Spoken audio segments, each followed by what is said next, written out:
Hey guys, Toaster back. Got a replay from Sketch7. He is in his E25. We are on Mannerheim line, and he's going to ace this tank for us, and he's going to show us how. So I started recording this replay, and then I decided I better look up a little info on the tank itself, because those of you that don't know, it is a Tier 7 and it is preferential matchmaking, and it is a premium tank. And so you're going to see him fire when you really, really wouldn't want to fire in any other tank. So the reason is because, okay, when it used to be that the TDs had better camo after firing, but they decided to take some of that away because it was ruining games. It was a total camp fest. And so they took a lot of the camo away after firing, but they did not nerf the E25. Now, it can only see tier 8s, and its gun is it's good, but not super impressive. It's got 135 damage, 150 millimeters of pen. If he dabs the 2 key, he ends up with 194 pen, and HE rounds have 38 millimeters of penetration, and I think, let's see, what do they do here? You're moving around too much for 175 damage.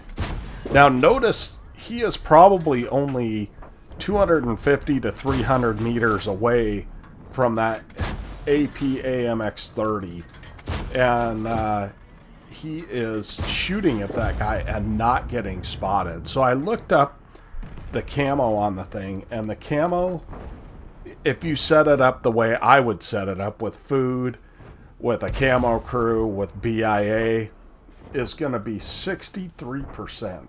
63% camo. After firing, it's 22%. So you can get away with firing at this with this thing without bushing at seriously close ranges. So I did not realize how good this thing is in that regard. The only real issue with this tank is that it does not have an answer for an IS-6 or some of the tier 8 heavies. But other than that, if you can get side, which you should be able to get side of most stuff. I mean, shoot, you got camo of 29% moving camo. So you should be able to move around the map with absolute freedom. And you should be able to get into locations that a lot of people can't. So you can flank, and that's what you do with this tank, is that you try and flank, or you try and hit people that just cannot see you. So the other thing that this tank has is fearsome DPM. The way I've got it set up, I don't know if he's running a rammer or not, but if I was him, I'd be running a rammer. 3,300 DPM in a tier 7. So if you catch somebody out, you can rip them apart. Now you can tell our hero has almost 2,000 combined already. But he's going to get a lot more than that, trust me. This is a fairly long game, but he's going to go ahead and show us how to E25. Let's see. As far as the map goes, it looks like on the north they're not really doing well, because they have one tier 6 tank. In the south they have 2 tanks, and it looks like they're about ready to get overrun. So things are not really looking very rosy. Not to mention they have a Basante sitting in spawn. Like, I'm not sure what the deal is with that. And Sketch is just missing a few shots. These light tanks are hard to hit. You know what's crazy is he did not get spotted there, and I bet he was 200 meters from that wheeled vehicle. That is crazy. So I see why they're so hard to find and kill. I'm usually in my T-34-3 against them, and it's kind of okay because I got good enough armor that they have a hard time penning. But if they catch you out or catch you in the side, or worse, track you, you're pretty much dead, because they can just fire on you every 3 seconds and just take you out of the game. So we're getting a relocation by Sketch here. Even though it looks like the medium side, or the heavy side, oh, I spoke too soon. I was going to say the heavy side, it looks like, is doing better. Actually, it is. T20 killed the CIS list, and we're off and running. So they are all pretty much, except for the T20 and the T78 and the KV1S, are all in one corner of the map. And our Tier 6 medium died, unfortunately. So where to next? Looks like he's going to try and kill the guys that are pushing in. And that's a good thing. I just cannot believe the sneakiness of this thing. It's crazy. I think I might swap out for standard ammo. What if you might need those gold rounds later? Who knows? But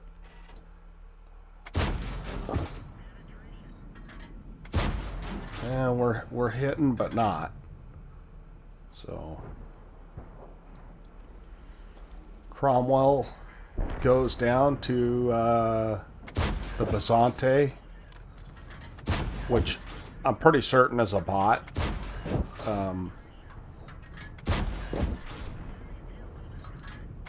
Look how close this tiger has to get to him before he spots him. Look at that. Tiger has a really good DPM as well. So just working him down. And just like that, he has 4 kills, 2,100 damage.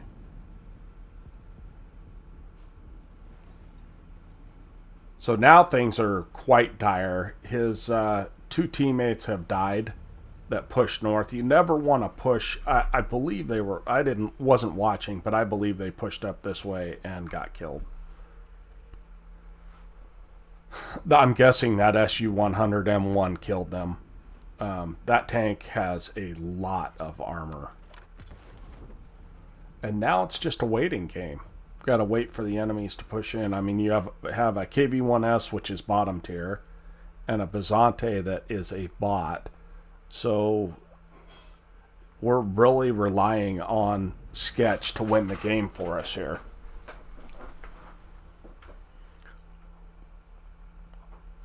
Now, I'm going to give you a little hint. There's a guy that's been talking in chat, and you guys might recognize him. I just met Sketch, so let's see.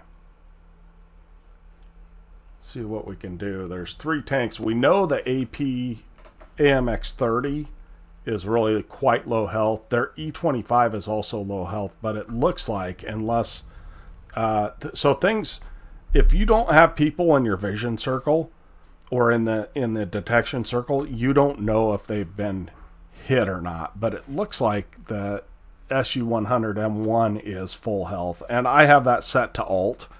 So if you guys don't know that, you hit alt, you can see how much health each guy has. Although I don't have it set up to where it will give me a number, but it gives you a pretty good idea.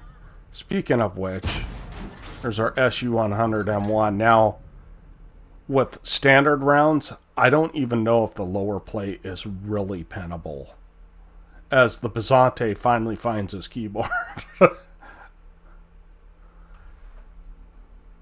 So my guess is that he's programmed to go to the cap at a certain point. There are 3 guys alive on the enemy team, though, and one of them is an E25, and probably a pretty skilled E25. He's got a couple of kills. And our hero is pretty much alone now, although the AMX 30 crashed, so that was helpful. But in the meantime, our KV-1S also died.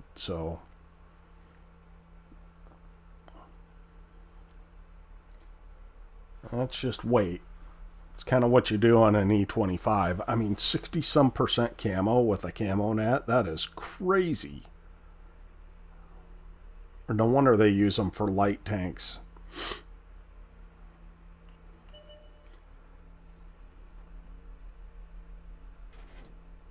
Well, here comes our friend in the SU-100 M1. The trouble is, as he does get a nice shot into him, the real problem is, as he's looking for a place he can pin it. Lower plate you can kind of pin, but there is no other place except for that cupola up at the very top left, but that's a pretty slim shot. I don't think this thing has really great accuracy, although it is German, so it's probably okay. One thing that you notice is that it took forever for that SU-100 M1 to repair, which means he probably doesn't have a great crew.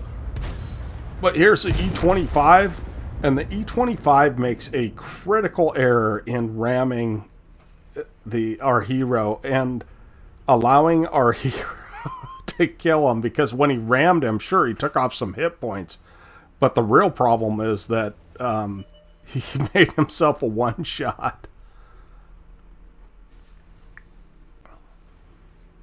So how are you going to handle this? The big hope is that he can stall long enough that the Passante can cap out.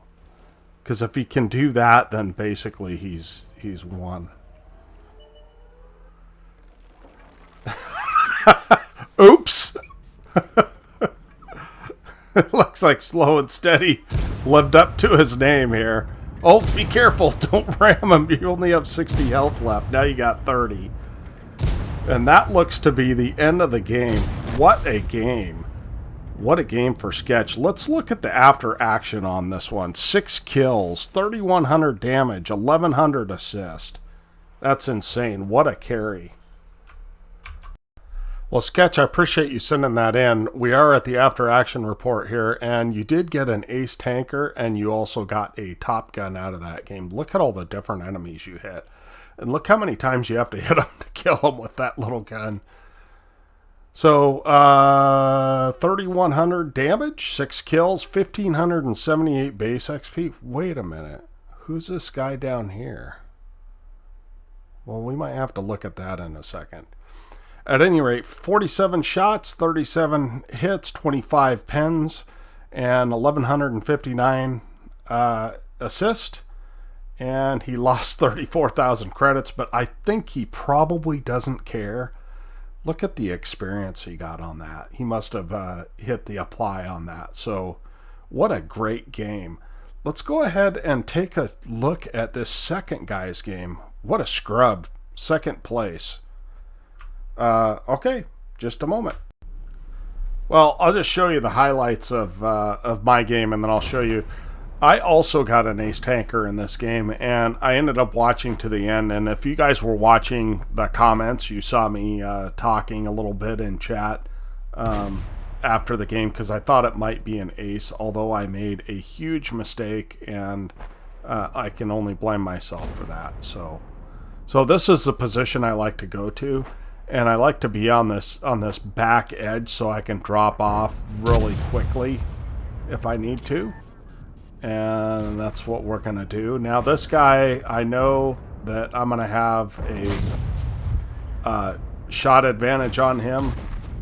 And so we're going to go ahead and poke back up here.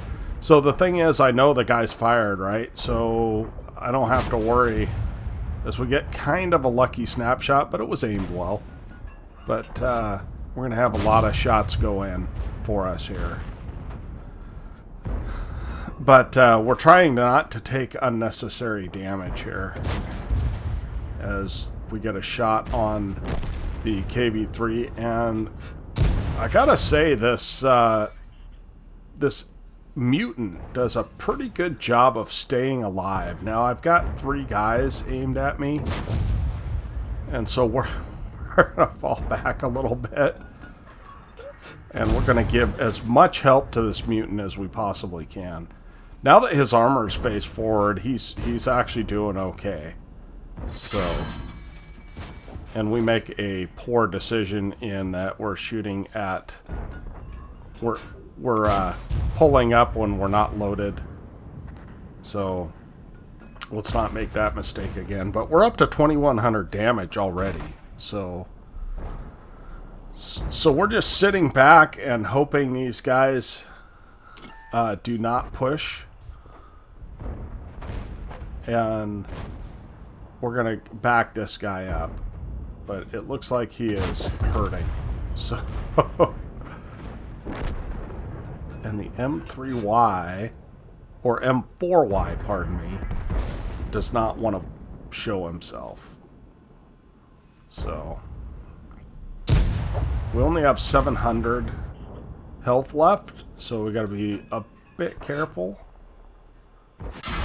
And we're not careful enough.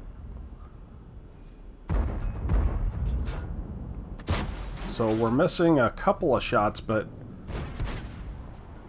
we notice there's someone firing from behind us. So, but there's a KV-3 here as well. And I'm kind of watching him. We get a sliver shot on this KV-85. And he misses, as do we. But I'm pretty sure that I will out-reload him. Unfortunately, that takes us down to a one-shot. And we're able to just snipe that cupola. So we're running out of standard rounds here. But anyway, I feel like we've defended this side pretty well so far. So the KB-85 fires. And we're going to take our time and aim and get a little bit of a high roll to take him out. So no Artie, so we don't have to worry about that. And I see the writing on the wall. This KB-3 is pushing us, and we're going to try and go for a track shot, which we get. And now, if you can hit them in the side, a lot of times you'll light these guys on fire. And we do end up killing them with the fire. So here's my mistake, boys and girls. I push in to help the Cromwell, and I'm not paying attention, and down I go, right? So which wouldn't be that big of a deal, except that we end up dying there. And that is the end of my game. You've already seen the game, so let's go to the after action on this. Okay, real quick, here's the after action report. We got an ace and also a high caliber. We were second on the team to the Sketch7. And it looks like no one else really did a lot, which allowed us to do a lot of damage, basically. Shots fired 24, 22 hits, 18 pens for 4,700 damage, and 83 assists. 83. And we got a mission reward, so we ended up with 134,000 credits without a premium account, which is fantastic. So I appreciate you guys watching. Hope to catch you next time. Tonester out.